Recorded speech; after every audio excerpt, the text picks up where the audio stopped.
안녕하세요. 루이스 클럽입니다. C.S. 루이스의 책 기적 읽기 두 번째 영상인데요.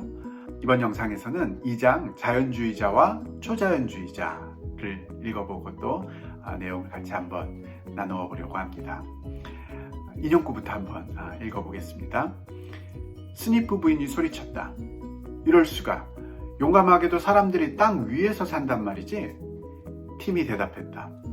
이 거인국에 오기 전까지 저는 땅 밑에서 사는 사람들도 있다는 이야기는 들어본 적이 없는걸요? 스니프 부인이 소리쳤다. 거인국에 왔다니. 아니, 거인국이 아닌 곳도 있단 말이야? 롤란드 퀴즈, 거인국 32장. 지금 걸리버 여행기에 나오는 거인국 이야기는 아닌 것 같고요.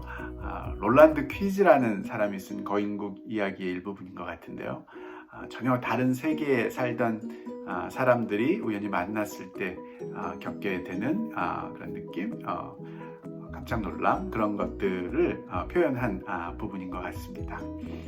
이 장의 내용과 어떤 연관이 있을지 또 읽어보고 같이 한번 생각해 보면 좋겠습니다. 저는 기적이란 말을 자연에 대한 초자연적 힘의 간섭이라는 의미로 사용합니다. C.S. 루이스가 기적이라는 말의 의미를 먼저 정의하고 시작을 하네요. 자연에 대한 초자연적 힘의 간섭이라고 정의하고 있습니다. 만일 자연 외에 초자연이라고 이름 붙일 만한 무언가가 존재하지 않는다면 기적은 존재할 수 없습니다. 그렇겠죠. 기적을 이렇게 정의하고 나면 자연 외에 초자연이라고 이름 붙일 어떤 것이 존재하지 않는다면 그것이 자연에 간섭할 수도 없으니까 기적이란 말 자체도 원리적으로 성립을 할 수 없을 것입니다. 어떤 이들은 자연 외에는 아무것도 존재하지 않는다고 생각합니다. 저는 그들을 자연주의자라고 부릅니다. 자연 말고 또 다른 무언가가 존재한다고 생각하는 이들도 있습니다. 저는 그들을 초자연주의자라고 부릅니다. 그러면서 지금 자연주의자, 초자연주의자를 정의하고 있는데, 자연주의자는 자연 외에는 아무것도 존재하지 않는다고 생각하는 사람, 초자연주의자는 자연 이외에도 무언가 존재한다고 생각하는 사람이라는 거죠.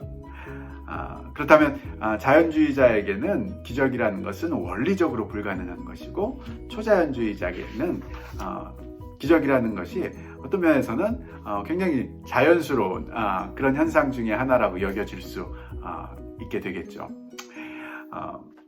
따라서 가장 먼저 다뤄야 할 질문은 자연주의자와 초자연주의자 중에서 어느 쪽이 옳은가 하는 것입니다. 그리고 이는 우리가 첫 번째로 부딪히는 난제이기도 합니다. 그러면서 이 장에서 지금 하려고 하는 것이 이 자연주의자의 생각과 초자연주의자의 생각 중에서 어느 쪽이 옳은가 하는 것을 우리가 한번 생각해 보려는 것인데, 그것이 첫 번째 문제이기도 하지만 굉장히 어려운 문제, 즉 난제라고 이야기합니다. 왜 그런지 한번 또 계속 쫓아가 보도록 하겠습니다. 자연주의자와 초자연주의자가 그들의 의견 차이를 놓고 토론을 하려면 일단 자연이라는 말과 초자연이라는 말의 정의에 대해서는 의견이 일치해야 합니다. 그러나 불행하게도 그런 말들의 정의를 내리는 것 자체가 거의 불가능한 일입니다. 자연주의자는 자연 외에는 아무것도 존재하지 않는다고 생각하기 때문에 그 사람에게 자연이라는 말은 온전히 모든 것, 전체, 존재하는 것, 전부라는 의미입니다. 지금 자연주의가 옳은지 초자연주의가 옳은지 의견들을 놓고 토론을 하면서 우리가 선택을 해야 되는데, 그 토론 자체가 불가능한 면이 있다는 거죠. 왜냐하면 서로가 자연이라는 말, 초자연이라는 말에 대해서 의견이 일치하지 않기 때문에 그렇다라고 이야기하는데요. 그 중에 예를 들자면 자연주의자는 자연이라는 말을 모든 것, 존재하는 것 전부라는 의미로 쓰기 때문이다라고 하고 있습니다. 그런데 자연이라는 말의 의미를 그런 식으로 정의하고 나면 당연히 자연 외에는 아무것도 존재할 수 없게 됩니다. 자연주의자와 초자연주의자의 차이를 논할 수 없게 되는 것입니다. 그렇죠? 자연주의자에게 있어서 자연이라는 것은 존재하는 것 전부다라는 것을 확신하고 더 이상 거기에 대해서는 논란의 여지가 없다라고 믿는다면, 초자연이라는 말 또는 초자연주의자라는 말은 그 자체로 모순인 거죠. 즉, 존재하는 모든 것 외에 또 존재하는 것을 믿는다라는 말은 말 자체가 성립하지 않는 모순에 불과하기 때문에 더 이상 대화가 불가능한 그런 면이 있다라고 지금 보고 있습니다. 어떤 철학자들은 자연을 우리가 오감으로 지각하는 것이라고 정의하기도 합니다. 그러나 이 정의 또한 만족스럽지 못합니다. 왜냐하면 우리는 우리의 감정을 그런 식으로 지각하지는 않지만 흔히 우리의 감정도 자연적인 사건이라고 여기기 때문입니다. 그래서 이런 곤란함을 피하기 위해서 자연을 조금 더 조금 더 정확하게 정의하기 위해서 인간이 오감으로, 즉 육체적인 감각으로 지각하는 것, 그런 것들만 자연이다라고 정의하기도 하는데, 이 또한 C.S. 루이스에게는 그렇게 만족스럽지 못한 정의다라고 이야기합니다. 왜냐하면 예를 들어 우리의 감정이라는 것은 단순히 오감으로만 느끼는 그런 것이 아님에도 불구하고 우리가 자연스러운 것이라고 여기는 그런 면이 있기 때문에 이런 식의 자연이라는 정의도 크게 만족스럽지 못하다라고 이야기합니다. 이러한 막다른 골목을 피하면서 정말로 어떤 점에서 자연주의자와 초자연주의자의 생각이 다른지를 밝히려면 이 문제에 대해 좀 더 우회적인 접근 방식을 취할 수밖에 없습니다. 다음 문장을 생각해 보는 것으로 시작하겠습니다. 그런 의미에서 이런 대화의 막다른 골목을 피하기 위해서 좀 돌아가더라도 자신이 새로운 제안들을 지금 시도한다고 하는데요. 그러면서 여러 가지 문장들을 한번 제시해 보겠다고 이야기합니다. 1. 그건 그의 자연치아냐 아니면 인공치아냐. 2. 자연 상태의 강아지 몸은 벼룩천지다. 3. 난 개발된 땅이나 포장된 도로를 떠나 자연과 홀로 있는 것을 좋아한다. 4.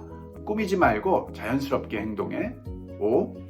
그녀에게 키스한 것은 잘못된 행동이었지만 너무나 자연스러운 행동이었어. 이 문장들에서 어떤 공통된 의미를 발견하기란 어려운 일이 아닙니다.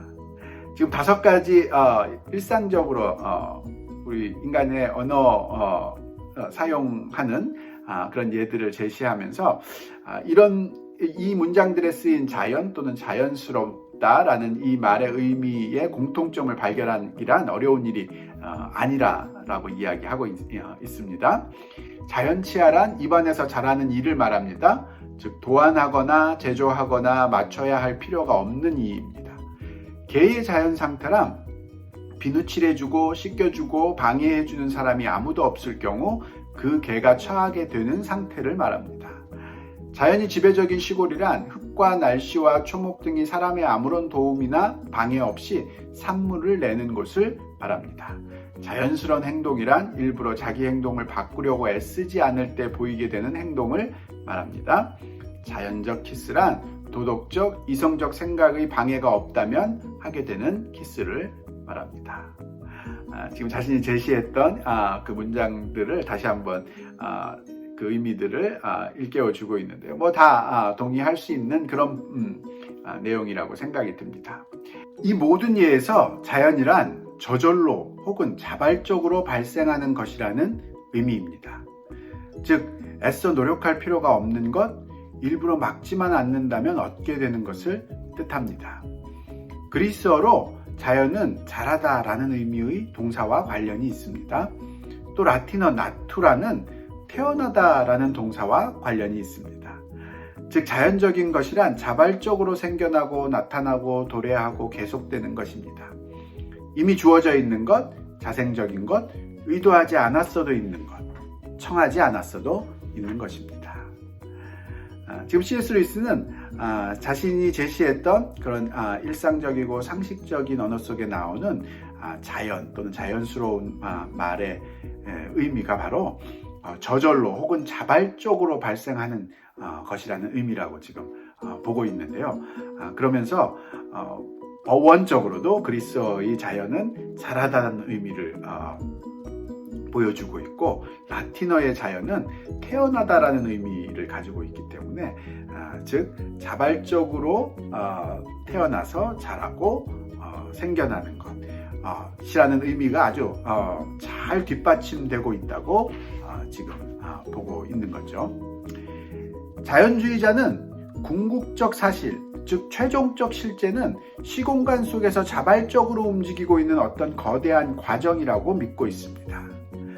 지금 자연을 이렇게 다시 제대로 정립을 하고 나니까 자연주의자라는 말의 그 특징을 처음에 이야기했던 대로 단순히 자연 이외에는 아무것도 존재하지 않는다라고 보는 사람으로 그렇게 여기는 것이 아니라, 궁극적인 사실, 우리가 보는 어떤 최종적인 실제라는 것은 시공간 속에서 자발적으로 움직이고 있는 어떤 거대한 과정이라고 보는 사람들이라고 새롭게 그 특징을 찾아낼 수 있다고 C.S. 루이스는 지금 보고 있습니다.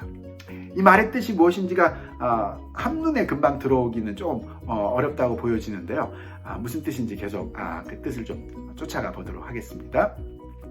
그 전체 체계 내의 모든 개개의 사건들, 가령 지금 앉아서 이 책을 읽고 있는 여러분의 행동은 그 체계 내에 어떤 다른 사건이 발생했기 때문에 발생하는 것이며, 궁극적으로는 그 전 사건이 발생하고 있기 때문에 발생하는 것입니다.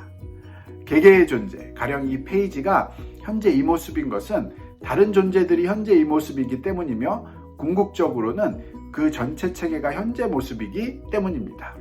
이렇게 모든 존재와 사건들은 서로 너무도 완벽하게 맞물려 있어서 그중 어떤 것도 전체로부터 약간의 독립성도 주장할 수 없습니다. 지금 자연주의자가 보고 있는 최종적인 실제, 궁극적인 사실이라는 것이 시공간 속에서 자발적으로 움직이고 있는 어떤 거대한 과정이다라고 본다는 그 말의 의미를 지금 설명했는데요.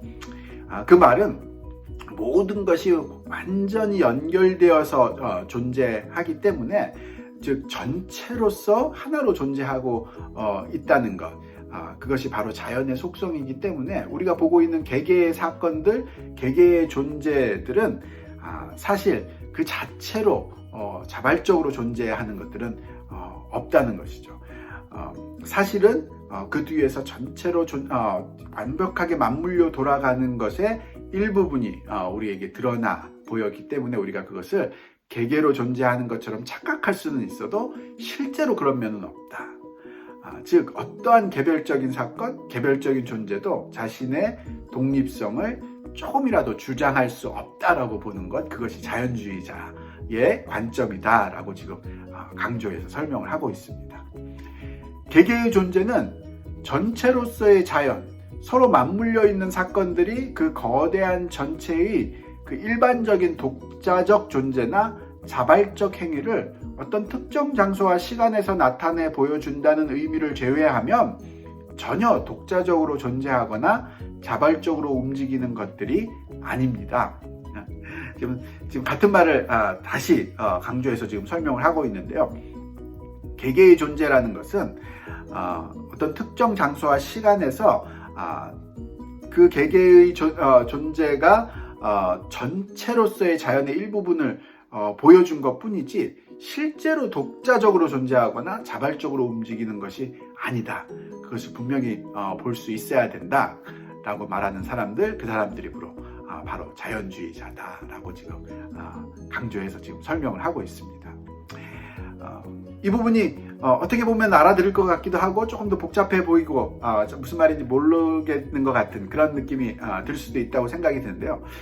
제 생각에는 이 부분이 불교에서 이야기하는 연기론이라고 하나요? 모든 만물은 사실은 완전히 서로가 연과 기에 의해서 연결되어 있다 라고 보는 것, 그것과 굉장히 잘 맞아 떨어진다고 생각이 드는데요. 그런 면에서 일종의 불교는 종교적인 자연주의자들이다라고 이야기하는 것도 큰 무리가 없다고 저는 개인적으로 보여집니다. 즉 모두가 인연으로 연관되어 있다라고 보는 것, 그것을 굉장히 중요한 깨달음 중에 하나로 보는 것, 그것이 불교라면 자연주의자들 역시 실제를 그런 모습으로 보고 있다는 거죠.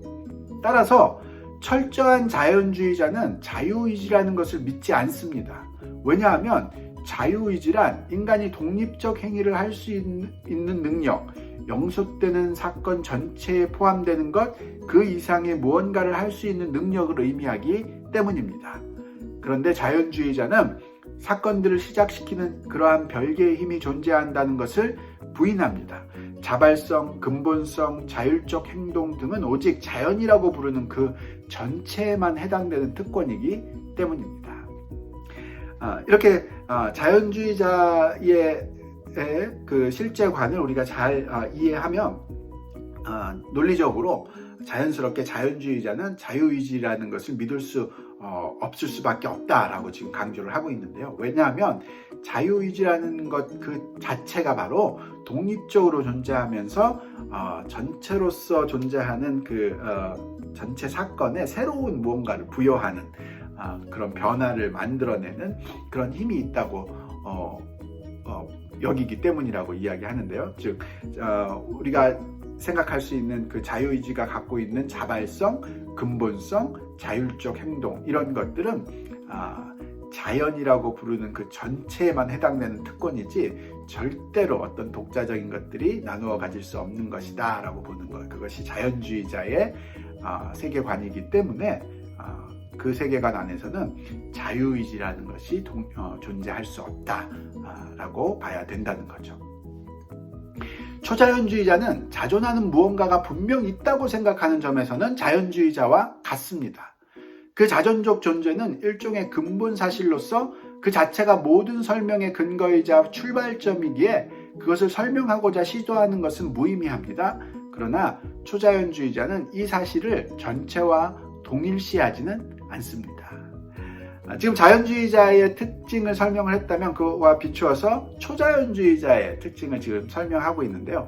초자연주의자도 역시 자존하는 무언가가 분명히 있다는 것은 자연주의자와 같지만 그러면서도 그 자존하는 것을 설명하려고 하는 것은 사실 무의미하다는 거죠. 자존하는 것이라는 것 자체가 가장 근본적인 것이고 모든 설명이 거기서부터 나와야 되는 것이기 때문에 자존하는 것이 무엇이냐 이 말을 또 설명하려고 하는 것은 의미가 없는 일, 일종의 불가능한 일이고 실제 중요한 것은 자연주의자에게 있어서는 그 자존하는 것이 전체로서의 자연, 그것이다 라고 본다면 초자연주의자에게는 그것이 따로 있고 자연이라는 것은 거기에서부터 파생되어 나온 것, 즉 자연과 자존하는 존재는 둘이 완전히 다른 존재이다 라고 보는 것, 그것이 바로 초자연주의자의 특징이라고 지금 이야기하고 있습니다. 그는 존재하는 모든 것은 두 부류로 나누어진다고 생각합니다. 첫 번째 부류는 독자적으로 존재하는 기초적이고 근본적인 존재들 혹은 거의 확실하게는 유일한 존재입니다. 두 번째 부류는 그 유일 존재로부터 파생되어 존재하는 것들입니다. 지금 초자연주의자의 세계관을 다시 한번 정리를 하고 있는데요. 초자연주의자는 존재하는 것들 두 부류로 나누어서 보며 첫 번째 부류에는 스스로 존재하는, 자존적으로 존재하는 근본적인 존재들, 거의 확실하게는 하나의 존재, 즉 유일 존재가 있다고 보고, 두 번째 부류는 그 유일 존재로부터 파생되어 온 그런 존재들, 그렇게 두 그룹으로 나누어 보는 것, 그것이 바로 초자연주의자들이 실제를 보는 세계관이다라고 강조해서 다시 설명을 하고 있는 거죠. 기초적인 유일 존재는 다른 모든 존재들이 존재하는 원인이 됩니다. 기초적인 유일 존재는 독자적으로 존재하며 다른 것들은 그가 존재하기에 비로소 존재합니다. 만약 그 유일 존재가 그들을 존재하지 않게 한다면 그들은 더 이상 존재할 수 없습니다. 또 만약 그 유일 존재가 그들을 변경시키려 들면 변경될 수밖에 없습니다. 그러면서 이 초자연주의자들의 세계관에서 보고 있는 그 유일 존재를 또 설명하고 있는데요. 독자적으로 존재하면서 다른 존재들을 파생시켜내고 또 그 파생된 존재들을 없애려면 없앨 수도 있고 변경시키려면 변경시킬 수도 있는 그런 능력을 가진 존재, 그런 존재가 바로 스스로 존재하는 유일 존재다라고 이야기하고 있습니다. 자연주의는 실제를 민주제 사회로 그리는 반면 초자연주의는 군주제 사회로 그린다는 말로 이 두 관점의 차이를 표현할 수 있습니다. 이번에는 자연주의자의 관점과 초자연주의자의 관점을 이렇게 말로 논리적으로 설명하는 것, 좀 복잡하게 느껴지지만 그렇게 설명했던 것을 이번에는 다른 현상과 비교해서, 즉 사회 제도와 비교해서 비유적으로 설명하려고 하는데요. 자연주의는 민주제 사회와 비교할 수 있고 초자연주의는 군주제 사회와 비교할 수 있다라고 이야기합니다. 한번 계속 들어볼까요? 마치 민주제의 주권이 국민 전체에 귀속되듯이 자연주의자는 자존적 존재로서의 특권이 존재들 전체에 귀속된다고 생각합니다. 그렇죠? 자연주의자에게 있어서는 그 스스로 존재할 수 있는 그 자존적인 특권이 전체, 존재하는 것 전체에 귀속돼서 전체가 맞물려 돌아가는, 하나의 체계로서 맞물려 돌아가는 그런 것이 실제다라고 본다면, 반면 군주제에서는 왕만 주권을 가지듯 초자연주의자는 그러한 특권이 다른 존재들과 구별되는 특정 존재들 혹은 거의 확실하게는 유일 존재에 속해 있다고 생각합니다. 이번에는 초자연주의자의 세계관은 군주제 사회처럼 자존하는 그런 특권은 유일 존재 하나에게만 속해 있고 나머지에게는 그런 특권이 없다라고 보는 것, 그것이 바로 초자연주의자의 세계관이다라고 지금 비교해서 설명을 하고 있습니다. 아울러 민주제에서는 모든 시민이 평등하듯이 자연주의자는 모든 존재나 사건이 평등하다고 생각합니다. 즉 모두는 전체 체계에 똑같이 종속되어 있다고 생각합니다. 낱낱의 존재는 실상 전체 체제의 성격이 특정한 시공간에서 자기 자신을 나타내 보이는 방식에 불과하다는 것입니다. 이에 반해 초자연주의자는 자존적이고 근본적인 그 유일 존재가 다른 모든 존재들과는 구별되고 좀 더 중요한 차원에 존재한다고 믿습니다. 이번에는 그 존재하는 방식 중에서 자연주의는 민주제처럼 모든 존재하는 것들이 평등하게 중요한 요소를 가지고 존재하기 때문에 그것이 연결되어 있다는 것, 그것이 가장 큰 특징이라고 본다면, 그래서 그런 의미로 사실 개별적인 사건, 개별적인 존재는 그 전체의 일부분이 보여지는 것에 불과하다라고 본다면, 초자연주의자의 세계관은 군주제처럼 유일 존재, 자존하는 존재가 더 중요한 차원에 따로 존재하고 그 나머지 파생적인 존재들은 다른 형식으로 거기 그 유일 존재에 기대어 존재하는 그런 모습으로 실제를 파악하고 있다라고 지금 설명을 하고 있는 거죠. 이런 점에서 초자연주의는 우주를 군주제 사회에 대입해서 생각하는 바람에 생겨난 것이 아닌가 하는 의구심이 제기될 수도 있습니다.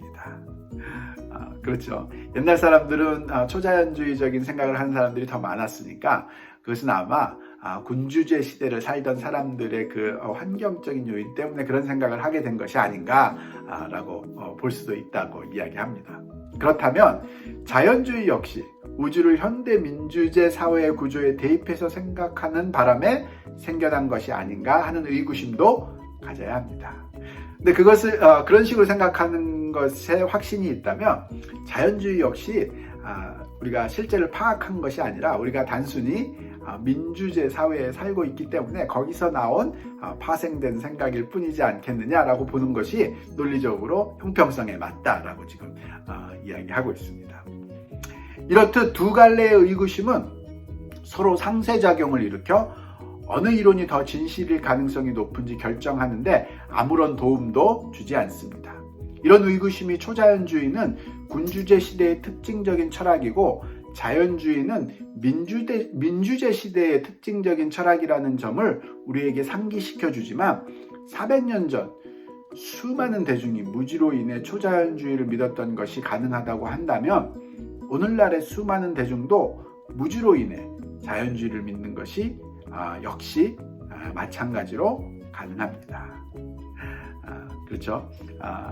이렇듯 우리의 생각이 단순히 그 시대의 시대상을 반영한 것에 불과하다라고 생각한다면 지금 우리가 갖고 있는 자연주의에 대한 생각, 자연주의에 대한 확신 역시 우리의 시대상을 반영하는 것에 불과하다라고 봐야 된다라는 그 말을 다시 한번 강조하고 있습니다.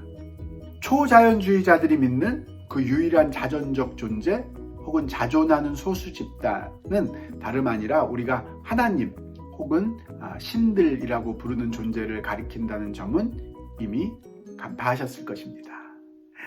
그러면서 지금 초자연주의자의 세계관을 신과 연결시켜서 생각할 수밖에 없는 것, 그것을 이미 독자들이 간파했을 것이다 라고 이야기하는데요.